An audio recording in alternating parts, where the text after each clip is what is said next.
Welcome back. I promised it last week, so here we are. Today, we are delving into who I think Gonzaga's starting lineup will be and how I think minutes will be divvied up this season. We're going to start off with the premise that we know Rasir Bolton, Julian Strother, and Drew Timme are starting. That leaves two spots up for grabs. The Zags could go two routes here. Go big or go small. Go big means that they start transfer Efton Reed at the 5 and transfer Malachi Smith at the point. Go small means they start Drew at the 5 and start Nolan Hickman at the point. I am choosing small, so that means Nolan Hickman at the 1, Rasir Bolton at the 2, Malachi Smith at the 3, Julian Strother at the 4, and Drew Timme at the 5. This looks a lot like Gonzaga's starting 5 in 2020-2021 when Corey Kispert got the nod at the 4. Obviously, that worked out well since they made the national championship game that season. The difference between that year's team and this year's team, Gonzaga only really had 7 players who saw legitimate playing time on that 2020-2021 roster.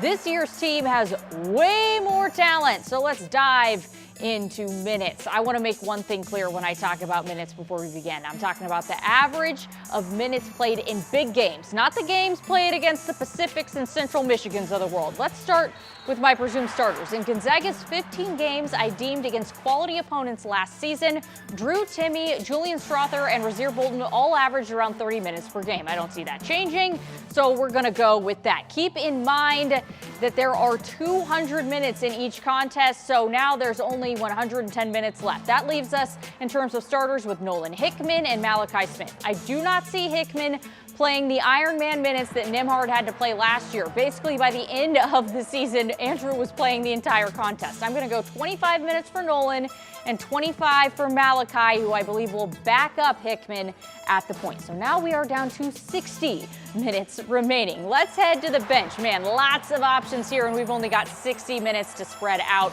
Let's start with Anton Watson, another player who I don't think will see their minutes recede. He averaged 20 minutes in big games last season, and I think that will hold. So we're down to 40, and we've still got 3 players to work in Hunter Salas, Dominic Harris, and Efton Reed. Traditionally, few operates with 3 bigs in the rotation, but Reed gives the Zags a 6'11", 238-pound frame that Strother, Timme, and Watson simply don't have.